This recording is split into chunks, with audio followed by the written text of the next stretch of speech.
Na Avenida José Alves de Azevedo, no trecho entre o trevo com a Avenida Nilo Peçanha e o Mercado Municipal.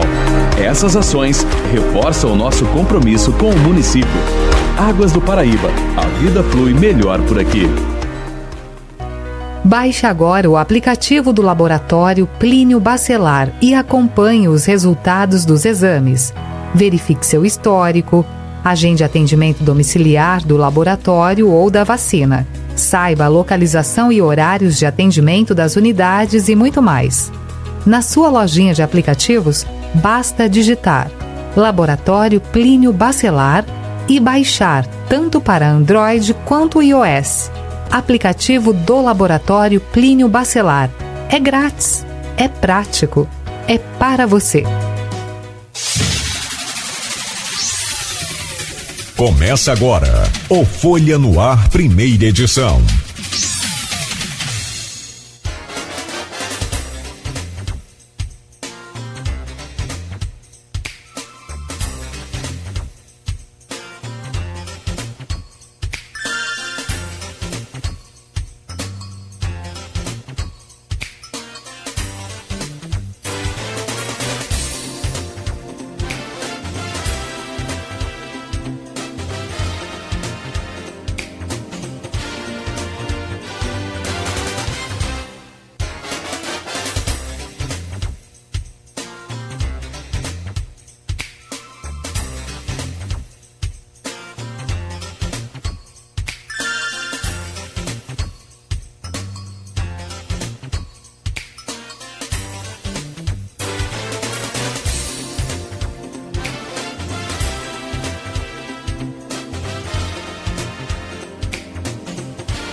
Segunda-feira, 7 de outubro de 2024. Começa agora pela Folha FM 98,3, emissora do Grupo Folha da Manhã de Comunicação, mais um Folha no Ar. Estamos ao vivo aqui pela Folha FM, em 98,3, ao vivo também pelo Face, pelo YouTube, pelo Instagram. Você pode conferir daqui a pouco este programa em podcast, logo mais, reprise também na Plena TV. São 7h11 em Campos. Muito bom dia, sejam todos bem-vindos. Vamos às principais informações desta segunda-feira e a gente já começa com a previsão do tempo. Segundo o Instituto Nacional de Meteorologia, Campos hoje com tempo parcialmente nublado, claro, no decorrer do período. A mínima caiu bastante, fez 15 graus essa noite, caiu bastante, tem dado uma uma refrescada, digamos assim, durante a madrugada, nesse período, pelo menos nos últimos dias, depois daquela última onda de calor da semana passada, e deve ficar assim há alguns dias mais ainda nessa primavera. Mas a máxima agora é de 29 graus, prevista para hoje. Neste momento aqui no centro de Campos, faz 20 graus, não há previsão de chuva. Choveu ontem, choveu sábado pela manhã, mas não há previsão de chuva para hoje. Folha no Ar desta segunda-feira tem a honra de receber o professor, cientista político e sociólogo George Gomes Coutinho. Jorge vem para falar sobre um pouco do Botafogo, que está aí com a mão na taça. Jorge não pode deixar de falar de jeito nenhum momento. Acho que, de novo, né? Estamos todos torcendo pelo Fogão. É reta final, deu uma distanciada lá nos pontos, né? E, sobretudo, independente da questão de mais 3 pontos que está à frente do Palmeiras, é a estabilidade do time, é o psicológico, é a força do time que se mantém aí, sabe? Diferentemente do ano passado, que deu uma queda, assim, sem nenhuma comparação com a tragédia, mas é aquele avião que cai assim, tipo que acaba a força da gravidade, sabe? Um negócio muito estranho. A gente conseguiu entender depois, né, com a saída do técnico, o Luiz Castro. O time ficou completamente apático, perdido, e esse ano o time se mantém, apesar da gordurinha estar menor do que aqueles 14 pontos naquele campeonato, mas, né, é só manter aí a fé, esquecer essa superstição aí. Puta tristeza. Isso é difícil.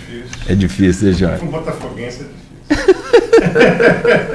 difícil. Mas, não, pode falar. Primeiro, dar bom dia à audiência do programa Folha no Ar. Queria dizer que é um grande prazer e uma honra estar aqui novamente nesse espaço, num momento tão importante, né, que é o dia seguinte do primeiro turno das eleições de 2024, né? Nós passamos aí há mais ou menos uns bons 10 anos de eleições um tanto tumultuadas, né? Vocês devem se recordar, por exemplo, em 14, né, a presidência, né, o candidato derrotado, Aécio Neves, colocando em dúvida a lisura do processo, né? Por exemplo, recentemente, em 22, nós tivemos, no dia seguinte à proclamação dos resultados, ocupações de rodovias federais, grupos civis organizados pedindo justamente aos setores armados do Estado que subvertessem a ordem, né? Ou seja, nós tivemos aí momentos eleitorais que nós podemos talvez classificar como dramáticos nos últimos 10 anos, né? De 14 para 24, 10 anos, uma década, né? Com idas e vindas, com tensões e distensões. Então, quer dizer, neste momento, né, nós termos um processo de apuração como nós tivemos, com uma agilidade inaudita, né? E nós temos também um dia seguinte relativamente tranquilo, eu acho que é um bom sinal, né? Então é muito bom estar aqui de novo com vocês, com Beto, Cláudio Nogueira, né? Nessa conversa, né, após um primeiro turno, em um processo que talvez, aí até mesmo eu já discuti isso em outras ocasiões publicamente, que talvez seja um processo de normalização da política no Brasil. Algo tão necessário. Porque talvez algumas crises, alguns problemas, inclusive no âmbito econômico que nós tivemos, poderiam ter sido, no mínimo, minimizadas se nós tivéssemos um ambiente político um pouco mais estável, um pouco mais, digamos, dentro da casinha, digamos assim. Então é muito bom estar aqui novamente, num momento tão importante, num dia tão importante que é o dia seguinte ao primeiro turno das eleições de 2024. Bom, nós que agradecemos a sua presença, Jorge, muito bom para a gente conseguir. O Aloysio até falava ontem aqui, já era quase 9 horas da noite, e ele falava, tem que ir para o jornal para preparar, porque hoje tem um impresso, né? Na segunda-feira tem um impresso, como tem agora aqui. Mas transmito meu abraço ao Jorge Gomes Coutinho, vou ficar com o compromisso de, se conseguir fisicamente, estarei lá. Seria agora, mas eu imagino vocês... Acho que ele acabou aqui, era 1h da manhã, ele estava postando as coisas ainda no grupo. Eu gostaria, inclusive, de... certamente a gente vai ter a oportunidade de conversar, até mesmo sobre essa cobertura do processo eleitoral de 24, mas eu gostaria aqui de ressaltar a importância, né, do trabalho desenvolvido pelo Grupo Folha, e a gente pode colocar aí, personificar esse trabalho no esforço intelectual e ético de Aloysio, de todo esse processo, e eu creio que, não obstante todos nós que trabalhamos com pesquisa, no meu caso mais acadêmica, né, mas eu acho que a região contou com a defesa veemente, intransigente, do método, dos trabalhos de levantamento de dados que o Aloysio fez esse tempo todo. E isso é muito importante, pela seguinte questão: esse espírito terraplanista, negacionista, que circula por aí, infelizmente tomou esquerda e direita em alguns momentos, durante esse processo, inclusive em Campos. Então, você ter um discurso pró-ciência, pró-metodologia, o que não quer dizer dogmatismo.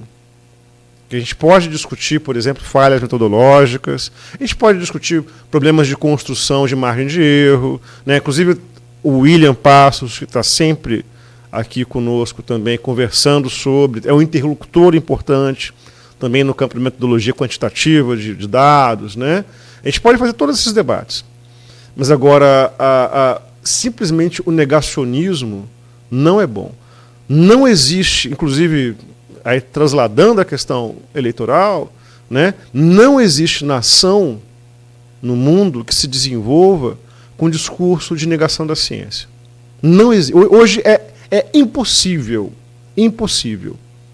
Então, você ter um discurso, como eu falei, em defesa, né, dos levantamentos quantitativos, que são caros, são sofisticados, né, e, como eu falei, passíveis de erro porque são humanos, né, mas que você não negue os dados e sim os discuta de frente. O Aloysio fez esse trabalho e eu acho que, muito provavelmente, colegas que estão, por exemplo, na Abrapel, que é a Associação Brasileira de Pesquisas Eleitorais, né, que foi um organismo montado em defesa justamente desse tipo de trabalho tão importante, de aferição de intenções de voto.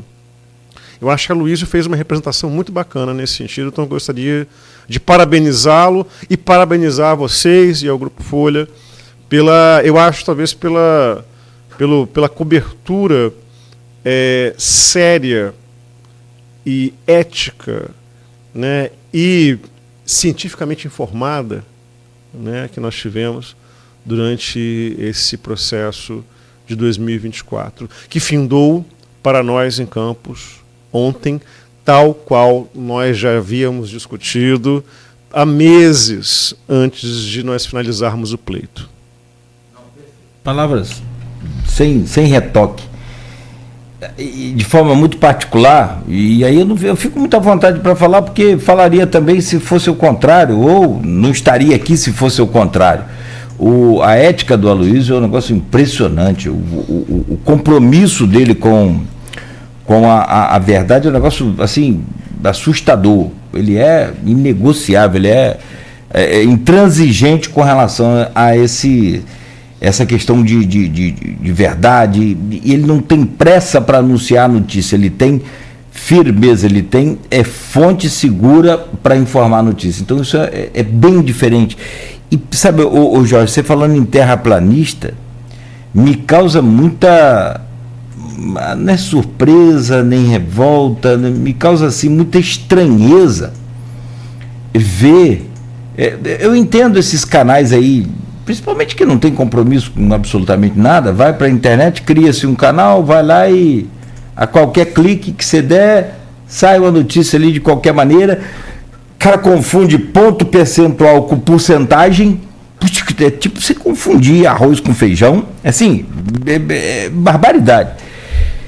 Eu entendo isso tudo, eu entendo. Isso aí, o canal está sendo pago, o canal foi montado para criar essas fakes, para tentar montar essa narrativa de que a pesquisa é falsa, que a pesquisa não existe, ou se existe, não é com aqueles dados que estão ali, são alterados, e tentado fazer um esforço grande para levar um número que não existe, para tentar aparecer um número que não existe. Eu entendo esses canais. Os caras são pagos para isso. Ou até mesmo o canal já foi criado pelo... né? Agora, o que eu não entendo é você pegar um profissional de comunicação, um jornalista veterana, e ir para a internet e escrever um monte de baboseira. Isso eu não entendo. Assim como não entendo, se me permite, desculpa, você ia falar só para poder concluir meu raciocínio. Assim como não entendo o médico chegar para mim e dizer que não confia na vacina. Não entendo também como um especialista em clima dizer que não estamos passando por um aquecimento global. Eu confesso a você que eu já recebi aqui cientista que falou, não, isso aí a camada de ozônio já está de Macaé. Então, assim, eu confesso e falo, ó, vai me desculpar, mas o senhor pode ser cientista, mas o senhor esqueceu alguma coisa aí no passado aí, do diploma, do que o senhor estudou, porque se o planeta que você vive é o mesmo que o meu está aquecendo, ao Rio Grande do Sul aí, há tantas outras, aqui, a gente mesmo, aqui em Santo Eduardo esse ano. Uhum. Então, assim, isso me causa muita estranheza, ou até por outro lado, não. De repente, a pessoa esqueceu também a parte do diploma, a parte daquilo que estudou, e está colocando o seu bolso à frente de tudo e prestando, sobretudo, um serviço de desinformação muito, muito grande, o que é extremamente ruim para todos nós, muito ruim. A desinformação, quando ela vem de um grupo de conversa, quando vem de um canal que ninguém... Tudo bem, mas quando vem de um profissional da comunicação, fica muito ruim, Jorge. Sem dúvida. E aquela coisa, a discussão, né, que nós fazemos, eu acho que é o ponto que nos interessa, inclusive aqui por estar representando a universidade pública, né, é a sobreposição do interesse público sobre qualquer interesse. Você, por exemplo, promover desinformação, má informação ou informação falsa, você induz ao erro, que tem consequências comportamentais diversas, e, em última instância, quem paga é a coletividade. As pessoas, elas atuando, utilizando de informações de baixa qualidade ou informações falsas, elas produzem uma reação em cadeia que, em última instância, por exemplo, você vê doenças que eram até então erradicadas reaparecendo. Né? E no caso eleitoral, até mesmo eu troquei o Gabriel Torres para a Folha também, estava fazendo um trabalho sobre fake news nas eleições de 2024, ele me procurou. Em última instância, no caso da questão eleitoral, você está induzindo o eleitor ao erro, quando você dissemina ou desinformação ou informações falsas, de modo que este eleitor, por vezes, por conta dessas informações de má qualidade, ele pode tomar decisões que são contrárias aos seus próprios interesses. E num momento sagrado, de uma perspectiva republicana e cívica, que é o momento do voto. Então, não dá para ser conivente. Nesse ponto, eu acho que a intransigência de Aloysio é uma intransigência bem-vinda, né? Que também é a minha, e também que eu sei que é de vocês. Né? Não dá para sermos coniventes quando você vê desinformação circulando, ou até mais doloso ainda, que é a fake news. Né? As mentiras. Fake news, inclusive, é um nome fashion para mentira. É para mentira. Verdade. Né? O que você está brincando, entre aspas, com a mente das pessoas. Né? Isso eu acho que é indesculpável, isso é criminoso. É criminoso. E tem que ser combatido. E eu acho aí, dando a César do que é de César, a Justiça Eleitoral, pelo menos desde 2020, tem demonstrado uma postura combativa louvável. Porque ainda nós temos, no Brasil, desregulação da comunicação em redes sociais. Vocês sabem disso. Daí que o jornalismo profissional é um dos que mais pagam tributo e mais perdem sofre com a disseminação de fluxos de comunicação que são desregulados. Então, a Justiça Eleitoral, nesse sentido, aí vai para além de nossa atuação voluntária, né, e que eu acho que deveria ser obrigatória, né, mas acaba sendo voluntária porque não tem uma regulação, mas a Justiça Eleitoral tem feito um trabalho importantíssimo de combate a esse ambiente de confusão informacional e, como eu falei, tem induzido os eleitores ao erro. Não, perfeito seu comentário. Eu preciso de abrir aqui, mas essa pegada a gente fica até meio-dia. Outra coisa para a gente analisar, se é fake news, por que e durante o ano inteiro, durante todo momento, um exemplo, o jornal O Globo não presta, a Globo é Globo lixo, mas por que na hora de criar uma notícia falsa, eles vão lá para o computador, pegam a logomarca do Globo e criam lá a notícia embaixo daquilo, para dar o quê? Crédito a mentira que está se criando. Por que a pessoa que é o mentiroso não fala a ele, fulano está acontecendo isso. Como foi com o Caio Viana esse ano?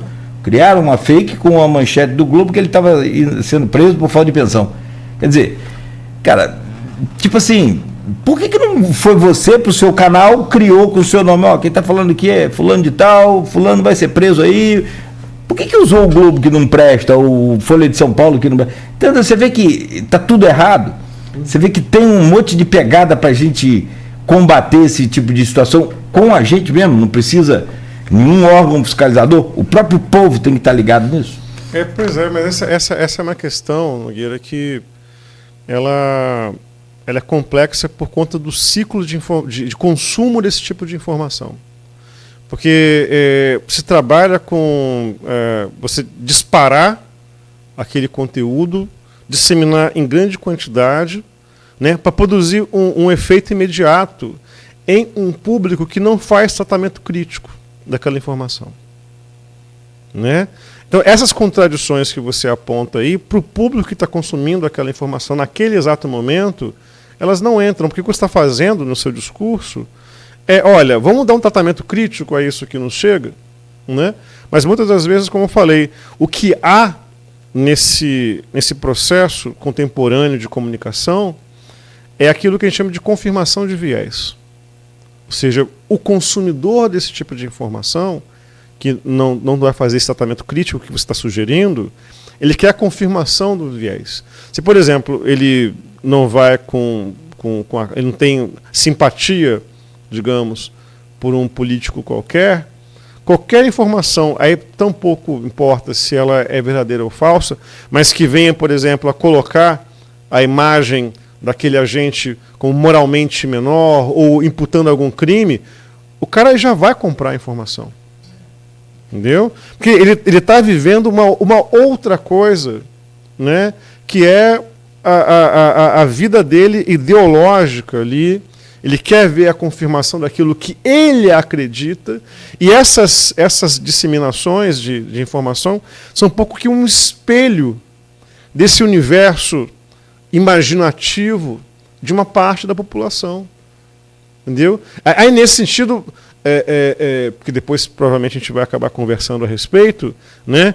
Aí que você consegue compreender um pouco fenômenos como o Pablo Marçal, que são agentes que eles fazem a leitura do que há nesse universo imaginativo de uma parte, ainda bem que é parte, né? Se fosse todo mundo, a gente estava realmente lascado, né? Inclusive, São Paulo, depois, se tivermos oportunidade, acho que vai ser um bom momento a gente poder conversar a respeito, está tudo fresco ainda, né? Mas ele vai ao público para poder fazer essa prospecção daquilo que está circulando em termos de discursos, imagens, fantasias, né? E devolve isso potencializado em técnicas de comunicação. É isso que o Pablo Marçal fez e faz, e outros fazem por aí.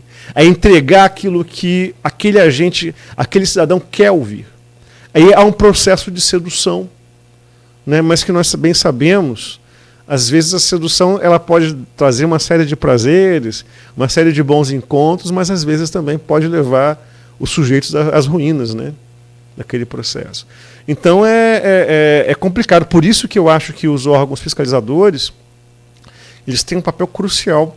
E a Justiça Eleitoral, reitero, é neste momento, no Brasil, o órgão de Estado que mais tem promovido o combate àquilo que nós chamamos na área de estudos sobre crise da democracia, isso que nós chamamos de desordem informacional. É como a gente... É um guarda-chuva que a gente coloca esses fenômenos de fake news, má informação, desinformação, tudo sob esse guarda-chuva, a desordem informacional. Então, quer dizer, a Justiça Eleitoral tem feito um papel muito importante, louvável, necessário, mas que deve ser acompanhado criticamente. Porque a gente sabe também que a Justiça Eleitoral é feita por seres humanos como eu e você e é passível de erro, né? Como já cometeu erros. Né? Mas, porém, contudo, todavia, um órgão de Estado com essa disposição, na medida em que uma parte importante da classe política se recusa a fazer esse combate, porque tem ganhos de curto prazo, a despeito dos danos que isso causa na opinião pública e na cognição das pessoas no médio e longo prazo, então é importante, sim, ter uma atuação de um órgão de Estado como nós temos vivido na Justiça Eleitoral nesse momento no Brasil. Bom, professor Jorge, nós somos só um preâmbulo, tá? Vamos começar a nossa entrevista já, mas deixa eu passar aqui pelo Jornal Folha da Manhã, o impresso de hoje, e a gente volta, tá bom? São 7h33. O Folha no Ar é oferecido por Proteus, Serviços de Saúde e Medicina Ocupacional, qualidade certificada ISO 9001-2015, Unimed Campos, cuidar de você, esse é o plano. Laboratório Plínio Bacelar e Vacina Plínio Bacelar, cuidando bem de tudo que te faz bem. Rede Mariana de Postos, qualidade e compromisso com você. E o apoio de Radmed, diagnósticos por imagem, sempre à frente. Nas manchetes de hoje do Jornal Folha da Manhã, que você confere com a gente, como a Folha antecipou, Vladimir, reeleito no primeiro turno, com 192.232 eleitores, prefeito tem maior votação da história, nominal, em números absolutos. Ele não conseguiu passar em percentual o pai, que teve 70,61 em 1996, e a mãe, da dona Rosinha Garotinho, em 2014, que teve 69,96. Só para você ter ideia, de 2012, 69,96. Dessa vez, Vladimir teve 60,11%. 69,11%. Ou seja, em números absolutos, em número de votos, ele passa o pai e passa a mãe. 192 mil, é histórico, muito histórico. Mas em percentual, né, que se chegasse, e eu perguntava a ele aqui na entrevista dele, você quer passar quem? Sua mãe, 69,9? Ele falou, rapaz, eu quero passar, se for para passar, eu vou passar papai, que teve 70,61, né, em 96, mas não, aí também é o seguinte, 96 não tinha segundo turno, é outra eleição, é outra história, muito mais complicada também, né? Porque aí conta a rejeição, conta tudo junto no primeiro turno. Coisa de maluco, mas com 69,11% dos votos válidos, atrás do pai e da mãe, em 96 e 2012. Está aqui, ó. Delegada Madeleine faz 24,22% dos válidos com apoio dos Bacelar. Vamos falar sobre esses números também, o que representam esses números em comparação a 2020, que o Bacelar, os Bacelar não conseguiram passar de pouco mais de 13% naquela época, 13,17%, agora chegando a 24,22%, quase que o dobro. Então, vamos saber. Folha projeta e acerta 10 prefeitos, aí o que o George comentou, né, personalizando na pessoa do Aloísio essa luta, esse esforço, essas noites sem dormir para trazer esses números. E mais do que isso, aí agora vem também todo trabalho sério, todo trabalho feito com honestidade, bem feito. Está aqui a resposta e não foi nada, absolutamente nada diferente do que foi projetado pelo Aloísio, projetado aqui pela Folha FM, pelo jornal Folha, pelo portal Folha 1, pelos canais que nós temos, né? Todos os 10 processos eleitorais divulgados aqui foram exatamente como o anunciado. Então vamos lá. Pesquisas se confirmam em Campos, São João da Barra, Macaé, Cardoso, Italva, Conceição, Arraial, São Pedro, Cabo Frio e Rio das Ostras. Eu estou lendo aqui, mas eu fico pensando, a pessoa que escreveu aqui, um monte de besteira esses meses, tudo deve estar fazendo o que agora? Caçando um jeito, procurando um jeito de tentar manter esse discurso, né? Agora, como é que vai conseguir? Se bem que essas cabeças, a gente não consegue pensar como. Graças a Deus que eu não consigo. Graças a Deus por isso. Mas para ir para um canal aí de rede social e escrever besteira, também para quem escreve esse monte de besteira, no outro dia não quer dizer nada. Se ele já escreveu as besteiras hoje, amanhã é só mais um dia. Então, para a gente que vai estar aqui durante todos os dias para levar até você informação séria, então toma aí, de 10-0. Prefeitos antecipados eleitos. Campos dos Goitacazes, Vladimir com 69,11%. São João da Barra com Carla Capucci, 77,76%. Welbert Rezende, 85,60%. Jeane Winkler, 68,33% em Cardoso Moreira. Léo Pelanca, em Italva, 83,54%. Extraordinário essas duas aqui, ó. A do Léo, né? E do Welbert, 85%. Acachapante. Em Macaé ele tem 15 vereadores. Não sei como ficou a composição nova da casa, mas 15 vereadores dos 15. Valmir Lessa, 63,81%, em Conceição de Macabu. Arraial do Cabo, Marcelo Magno, 75,85%. São Pedro da Aldeia, Fábio do Pastel, 76,28%. Cabo Frio, Dr. Serginho, 69,19%. E Rio das Ostras, Carlos Augusto, com 52,33%. Você fala, Cláudio, por que não tem aí São Francisco e por que não tem Quissamã aí? Porque São Francisco e Quissamã não foi projetado como vitória certa ou absoluta de um candidato. Havia uma disputa intensa de voto. Então, por isso, esses que estão aqui foram os que foram projetados como os eleitos ou reeleitos, né? No caso de Campos e Macaé também com primeiro turno. No Macaé também não tem segundo turno, não tem 200 mil eleitores, né? Então, assim, esses que estão aqui foram aqueles que foram projetados para vencer a eleição, independente de turno, foram projetados para vencer a eleição pelos números das pesquisas, com o trabalho, mais uma vez, gigantesco na pessoa do Aloísio Abreu Barbosa. Outro também que a gente projetava, e aí é só uma experiência de vida e desses 35 anos de profissão, tanto do Aloísio quanto da gente aqui, e claro, com a ajuda da academia, você entender, Tamires Rangel, do PMB, com uma mulher, Nova Câmara tem 19-6 para o governo. A Tamires era uma que a gente projetava. O Marquinhos também era outro. Marquinhos Bacelar. Agora, algumas surpresas aconteceram. Aquele, não vou dizer azarão, porque não é azarão, ele trabalhou para isso, mas o desconhecido da população, Ciro Rocha, foi o Ciro Rocha, na minha opinião, foi o Ciro Rocha esse ano. Não estava dentro dos nossos conhecimentos aqui de projeções de vereador, que é muito, muito, muito, muito difícil. E que não quer dizer que é bom ou ruim, não é isso. É só uma projeção que a gente fez. Daqueles que nós fizemos, basicamente a gente não acertou o Ciro, acho que o outro também, que a gente esperava que tivesse uma votação mais expressiva, o da Igreja Universal, né? Mas também não... Hã? Não, da Igreja Universal.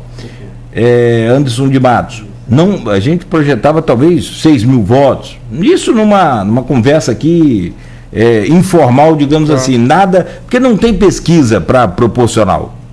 Não tem. Então é impossível fazer, a não ser que só fazer um quest para parar aqui um mês e fazer uma pesquisa. E não dá, nem sei se seria. Seria muito difícil. A gente pode, só para poder aproveitar esse gancho aí, Nogueira, por exemplo, em países como, por exemplo, a Inglaterra, França, né, a questão do voto na legenda, ela permite que se faça uma projeção das eleições proporcionais, ou seja, você vai votar, por exemplo, no caso inglês, no trabalhista, vai votar no conservador, vai votar nos liberais, por exemplo, aí o eleitor ele vai lá e ele indica, né, e isso dá uma ideia das bancadas que vão ser formadas, né? No nosso caso, embora a lógica do voto em federação ou em partido é o que de fato se apresenta, né, em termos mesmo de organização de bancada no legislativo, né, e todo o restante, a nossa tradição ainda é muito de um voto individualizado, um voto muito personalizado. Então isso aumenta a complexidade e torna mais difícil a previsão, né, no caso de você fazer pesquisa de intenção de voto no Brasil mirando as proporcionais, as eleições proporcionais. É muito mais difícil. Muito. Rapidamente, só a relação aqui dos vereadores eleitos. São 5 só renovações. 5, sendo que uma, o Diego Dias, é renovação para esse pleito, mas já foi vereador também. Então vamos lá. Cassiano Tavares foi o mais votado com 5.790 votos. A Tamires Rangel, filha do Tiago Rangel, 5.483 votos. Marquinhos Bacelar também muito bem votado, 5.345 votos. Professor Weiner, 5.148 votos. Extraordinário a votação do professor Weiner. Bruno Pezão, 4.880 votos. Fred Rangel, reeleito também, com... tem mais uma novidade aqui, ó.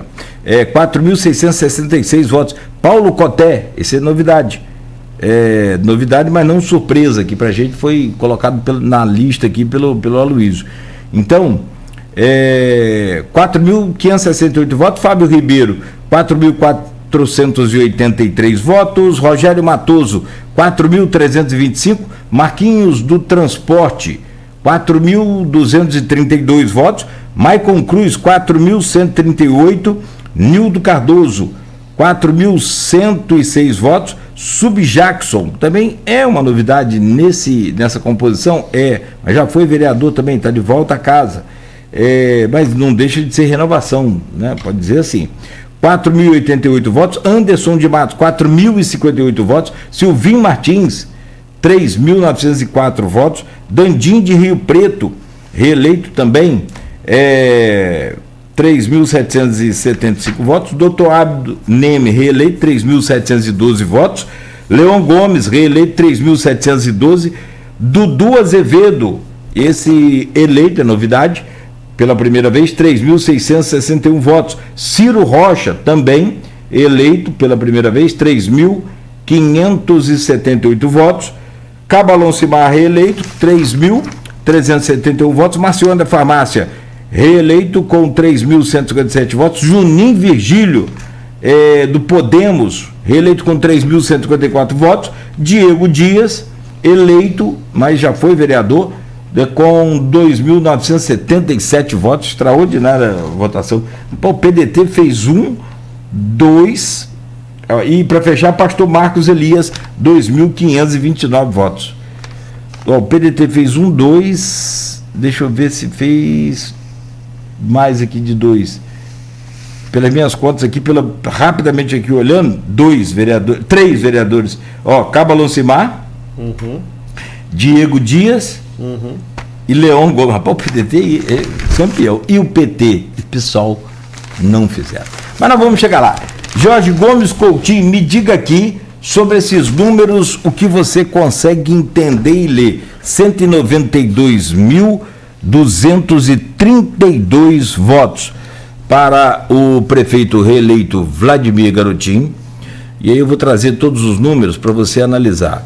Delegada Madeleine, 67.354 votos, com 24,22%. Professor Jefferson, do IFE, do PT, da Pedra, 4,75%, 13.222 votos. Twin, também da direita, do bolsonarismo. Twin defende, sim, sempre falou sobre isso. 0,90%, não chegou a 1% dos votos, 2.490. Doutor Buchaú do Novo, que aí, né, a ala mais liberal, empresarial, né? 0,65, 1.801 votos. Fabrício Lírio, com 598 votos, e pastor Fernando, 450 votos. O que esses números dizem para você? Bom, vamos nós, né? Eu, a convite de Heloísio Abreu Barbosa, eu publiquei um texto na edição de domingo do jornal Folha da Manhã, em que, portanto, o texto foi escrito antes, né? Em que eu já colocava aí algo que nós já reiteramos em N ocasiões sobre a discussão que nós fizemos em Campos da tese da vantagem do incumbente, né? Ou seja, acompanhando as prospecções da avaliação do governo feita pela população, um governo que já está próximo de completar 4 anos de vigência, que é o governo do prefeito Vladimir Garotinho. Nós detectamos, né, mediante os dados levantados em pesquisa, a popularidade desse governo, né? Algo incontestável. E popularidade, nós temos aí aquela variação de ótimo, bom e regular, né? Portanto, não são aqueles que têm ojeriza ao governo, né? O péssimo e o ruim, né? E que, a partir desse critério, um critério local, ou seja, é mais ou menos, Nogueira, eu vou usar aqui uma metáfora que eu não acho ela das melhores, mas eu acho que talvez ela seja didática. É mais ou menos como se você morasse num prédio, tem um síndico que deixa a piscina suja. Tem um síndico que está deixando a desejar na manutenção da limpeza da área comum. O que você faz? Você vai tirar o cara, né? De alguma maneira, até porque isso está afetando a sua vida diretamente, onde você mora, né? Mas, caso esteja entregando uma gestão satisfatória, está tudo limpo, organizado, o cara presta as contas ali, coloca naquele quadrinho no corredor, né, o quanto que entra, quanto que sai de dinheiro, a tendência é aquele cara ficar até o fim da vida, porque ninguém quer pegar aquele cargo de síndico. Como você bem sabe, né? Essa analogia simplória que eu fiz é um pouco sobre o poder local, sobre as cidades, né? Esse tipo de cálculo, de raciocínio, né, é muito similar ao que o cidadão faz diante de uma gestão municipal. Ele vive a cidade no cotidiano, né? Você anda na cidade, nas ruas de Campos. Você pega transporte público em Campos, né? Você vai fazer o lazer você vai fazer seus momentos de diversão, tudo na cidade. Você não faz em abstrato na América Latina. Você faz em Campos dos Goytacazes mesmo, né? Prazer, né? Então você vai lidando aí com uma avaliação, né, desse dia a dia, desse cotidiano, normalmente. Isso é a regra. Há exceções. Há exceções, por exemplo, que podem ser moduladas por disputas maiores, ideológicas, nacionais. Mas, na média, o cálculo é isso. Aí a pessoa pode dizer assim, mas eu acho que a gestão do prefeito ela é péssima. Ok, e você pode até mesmo trazer dados que discutam criticamente a gestão do prefeito Vladimir Garotinho. Mas não estou dizendo que todo cidadão vai se tornar um especialista em política pública. É como ele percebe a administração. E a percepção, aí, meu caro, ela é livre. Né? É livre. Então, aos olhos desse eleitor, essa é uma gestão que ela foi bem avaliada, o que levou água ao moinho da tese da vantagem do incumbente, entra o elemento comparativo com a gestão anterior, do prefeito Rafael Diniz, que aí, falando sobre percepção do cidadão, do eleitor, é uma gestão, a de Rafael, mal avaliada, né? E soma-se a isso um fenômeno aí das redes, né? Que é justamente o trabalho que o Vladimir fez de comunicação, que é algo reconhecido por todos os seus adversários. Né? Eu comparo, obviamente, guardando aí as particularidades de personalidade mesmo, de tipo de performance, o que o Vladimir fez aqui no Norte Fluminense é mais ou menos o que o Eduardo Paes fez na região metropolitana. Uma capacidade de comunicação muito ágil, né, com o eleitor, né, usando aí as redes sociais e até porque isso é importante frisar, em rede social a disputa ela é sempre muito difícil pela atenção. Quando nós falamos de rede social, nós estamos falando sobre disputa de atenção. Em tese, o político profissional ele está disputando a atenção com a cantora pop, com o jogador de futebol, né, com a personalidade do reality show daquele momento. Então o cara tem que ter uma criatividade nesse universo de disputa por atenção, ou seja, que é uma oferta de informações quase que beirando o infinito, mas com uma cognição humana que é completamente escassa, só tem um cérebro. Né? E o cara vai lá, ele vai tentando achar caminhos. Né? E o Vladimir foi muito feliz nesse aspecto. 5 segundos, desculpa te interromper. Você tem conta no TikTok? Não, TikTok não tenho. Eu sou velho. Você está muito novo ainda, né? Você está muito novo. Eu tenho. Eu estou mais novo que você, então eu tenho conta no TikTok. Cara, só para você entender, eu adoro estudar sobre o algoritmo. Quanto mais eu estudo, mais você vê que você está muito longe de entender e de aprender. Os caras são, assim, a entrega deles é um negócio fabuloso, fantástico. Você fica às vezes ali quebrando a cabeça, perdendo tempo para fazer uma postagem. O TikTok tem o melhor algoritmo de todos, é a melhor entrega de todos. Cria uma conta lá e depois você me fala. Depois você vai me dizer, Nogueira, é fabuloso, dá prazer. Eu também tenho essa concepção que TikTok é só para criança, para jovem, para fazer dancinha. Já foi, não é mais.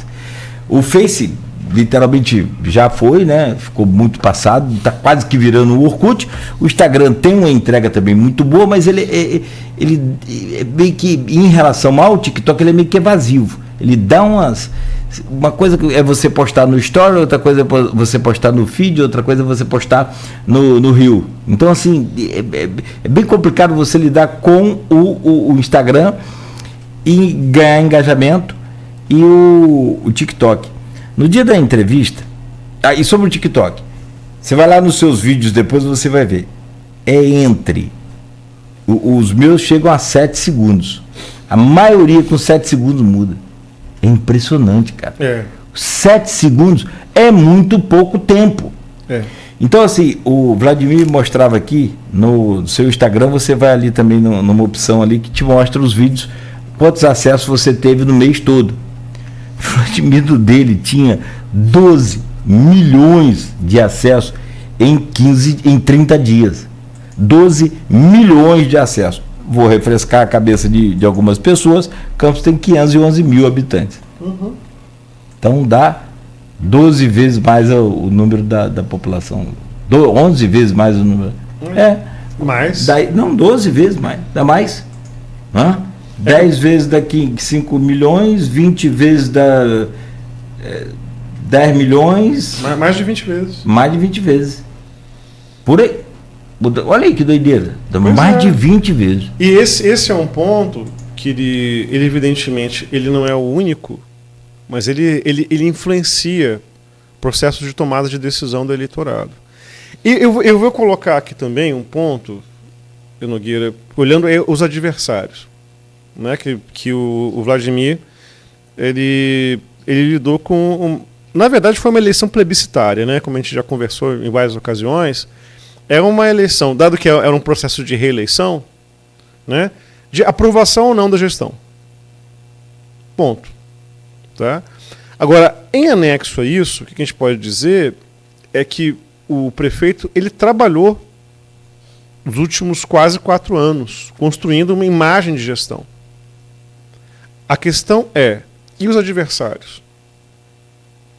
Eles trabalharam num processo de desconstrução dessa imagem durante os últimos 4 anos, e sendo que, estou reforçando, é um trabalho de construção de imagem pública da gestão do prefeito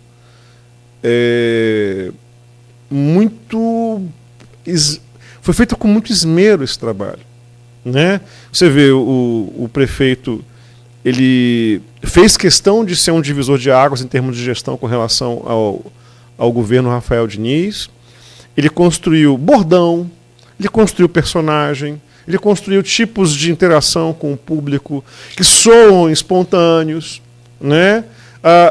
Aí temos um trabalho de comunicação institucional também muito relevante, né? E a questão é como que os adversários construíram um discurso de oposição a esse trabalho. E vou fazer aqui um apontamento que é algo que eu já problematizei em outras ocasiões, mas eu acho que é oportuno problematizar novamente. O tipo de oposição que foi feita institucional ao governo Vladimir não foi uma oposição propositiva. Foi dentro daquilo que a gente chama de hardball, ou seja, uma oposição no campo de jogo bruto. Né? Tanto é que digamos que o termo, o antônimo disso, as pessoas, inclusive na opinião pública, chamam de pacificação. Né? Ou era um jogo muito bruto, inclusive de travamento de máquina, né, com relação até mesmo à lei orçamentária, né? Ou era simplesmente meio que deixar em branco as nuvens e o governo ir aprovando o que precisava aprovar, né? Eu acho que nós vamos... Eu convido, talvez, para o bem da cidade, convido os setores adversários a pensar a qualidade desse tipo de oposição daqui por diante. Porque essa lógica do jogo bruto não produziu bom resultado eleitoral. Tanto é que os números estão aí. Como falei, há virtudes do governo reeleito, já apontei algumas delas, mas também há déficits, há vícios de atuação dos adversários que também promoveram o resultado que o prefeito obteve nas urnas. Qual foi a qualidade da atuação da oposição nesses últimos quase 4 anos? Porque, como falei, é preciso, quando você tem um governo altamente popular, como é o caso do governo Vladimir, que é algo que caracteriza os garotinhos em Campos, os Goitacazes, é um grupo que tem uma alta penetração popular. O garotismo, digamos assim, é um fenômeno popular. Quando você tem essas características, de atuação de um grupo político, você ficar só num jogo bruto institucional, você não vai produzir resultado eleitoral, meu amigo. O que você tem que, na verdade, fazer, talvez em termos de contorno a isso, é como você vai criar lideranças que disputem essa popularidade com os garotinhos. E como é que você vai fazer isso? Aí entram técnicas de comunicação, entram elementos propositivos, é ouvir as demandas. Porque, inclusive, foi um ponto que eu coloquei no meu artigo publicado na Folha ontem, que, como eu falei mais uma vez, muito me honrou, né, como cientista político, publicar uma análise sobre eleições no dia do primeiro turno na cidade, muito me honra, inclusive como campista. Né? Qual é o elemento ali? Né? Os garotinhos são um grupo que, talvez, dos primeiros a ouvir as demandas populares. Da escuta às demandas populares, dentre outras razões, o que explica, inclusive, o grau de penetração, de capilaridade desse grupo, por exemplo, em Guarulhos. Isso não foi conquistado por mera vontade. Há uma relação aí de interesses, inclusive desse eleitorado periférico. Então, é importante que se escute esses grupos. Eu estou dizendo o seguinte, eu acho que é possível fazer uma oposição que dispute esse... Eu vou dar um exemplo de um agente político local que soube fazer isso muito bem em oposição aos garotinhos, mas que vem, em termos de origem do grupo, que é Arnaldo França Viana. Você há de se recordar do slogan muito bem, né? desse agente, que era o prefeito do coração. Ou seja, não é uma discussão sobre brutalidade de jogo político. É sobre disputa de afeto. E foi justamente o que, se você prospectar hoje, a memória afetiva do eleitorado com relação a Arnaldo é indiscutível. E ele não fez o jogo bruto. Pelo contrário, ele fez o trabalho de conquista das massas. Ele se tornou um homem popular, sem precisar botar o dedo na cara, sem precisar usar de discurso violento e agressivo. E ele já deu um caminho lá atrás. Tanto é que em 20 a eleição foi disputadíssima justamente entre Vladimir e Caio. Caio, herdeiro desse capital político de Arnaldo. Ou estou mentindo? Não. Sim, então, nós temos aí outras questões, outras maneiras de se fazer política, outras maneiras de se performar em termos de opinião pública, né, que, sem dúvida alguma, ajudam a entender essa derrocada, né, que justamente as oposições, né, os adversários de Vladimir, tiveram aí em termos de desempenho eleitoral nesse primeiro turno de 2024, que aí nós já antevíamos. Alguém está perplexo com os resultados? Não, pelo contrário, a gente já está cantando essas pedras. A gente pode ter, obviamente, há uma certa inexatidão naquilo que nós prevíamos em termos de percentuais, mas agora era esse quadro que estava posto mesmo. Né? Mas, como estou dizendo, por virtudes do prefeito reeleito, mas também, digamos, por falhas, né, dos adversários. Porque isso também... Aí Cláudio Nogueira, Beto, aí como analista, né, que a gente que trabalha com uma certa objetividade dos elementos, dos dados, certo pragmatismo, me irrita, por vezes, essa dificuldade de se fazer autocrítica. Porque se você produzir você tem um resultado que ele é sempre coletivo. Se você não se reconhece na sua contribuição para a produção daquele resultado, você não entendeu nada. Você não aprendeu nada com a derrota, com o fracasso. E as derrotas, elas podem ser muito didáticas, dando caminhos. Olha, você errou nisto. Né? Então, eu acho sim, e algo que, inclusive, mais uma vez, eu já apontei em N ocasiões que essa maneira de se fazer oposição, ela pode ser muito interessante para um grande operador do sistema. Ela produz resultados ali no âmbito institucional, mas para fora da instituição, na disputa do voto, do coração dos eleitores, não produz necessariamente resultado. Aí o que conta é popularidade. E popularidade como é que você alcança? Ouvindo demandas concretas e você fazendo com que esse eleitor se identifique com você. E isso não é feito no jogo bruto. Não é. Agora, eu tô com mais pergunta para você do que mulher grávida quando vai na primeira consulta. Gostou?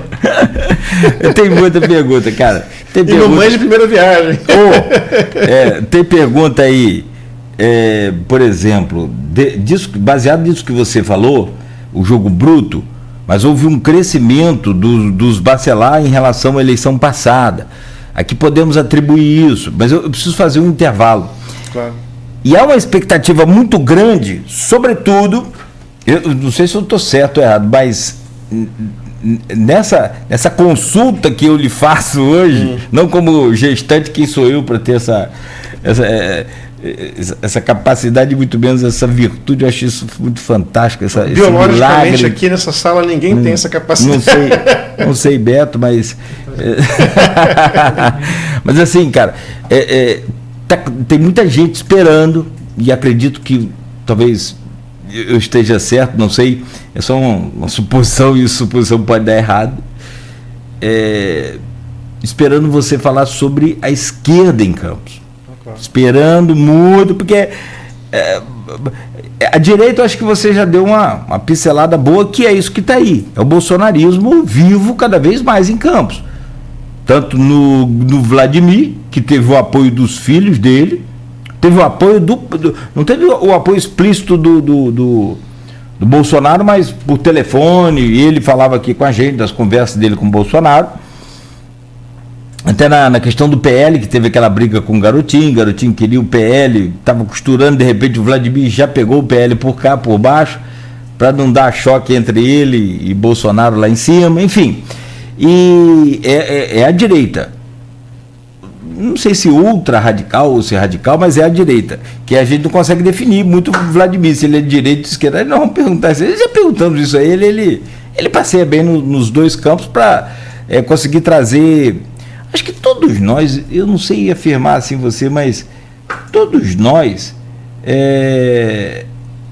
já tem comentário aqui, ó. Se der corda, essa molecada vai embora. Todos nós temos, sem dúvida, um pouco de direita e um pouco de esquerda. Você fala assim, mas como tem direita, Cláudio? Você é conservador? Sim, quem não é também um pouco de conservador? Não é radical, mas quem não é? Agora, quem não quer ver um pouco de progresso, de avanço? Então, assim, nem tanto ao mar, nem tanto à terra, né? Nesse meio aí. E eu acho que essa parte é interessante. Tem também essa relação que a gente tenta fazer agora aí entre o maior erro de Vladimir, admitido por ele aqui, que foi com o trato com os vereadores na Câmara Municipal, onde ele agora tem 19. E aí? Vamos lá. E depois a gente dá uma pincelada no Rio, que também já foi definido, Eduardo Paes reeleito primeiro turno, e São Paulo, que agora vai trazer aí... Rapaz, eu estava me colocando no lugar de Nunes. Marçal deu uma entrevista ontem falando, vamos lá, eu não fico com Boles, mas fico com o Nunes, eu dou apoio a ele, mas aí vai ter que ter escola cívico-militar, vai ter que ter não sei o quê. O que Nunes faria se fosse você, Nunes, ou tecnicamente rejeitar ou recusar o apoio de Marçal seria bom para Nunes? Ele corre o risco de deixar os eleitores soltos porque o eleitor de Marçal não vai votar em Boulos de jeito nenhum. E ele contar com o apoio de Marçal não seria um peso muito grande para a administração dele? Rapaz, se pensa aí, daqui a pouco você me responde. Isso aí só com muita ciência. Disse Edmundo. Esse Edmundo também não para George, é urologista da política Goitacá. Vai viajar, Edmundo? Edmundo tá. Eu achava que Edmundo era meu amigo até agora. Muito bom. São 8h11. Peço a você que continue aí ligado na gente, que continue aqui acompanhando, né, não só pela minha beleza, mas pelo talento do professor Jorge Gomes Coutinho, que é cientista político, sociólogo e professor da UF Campus.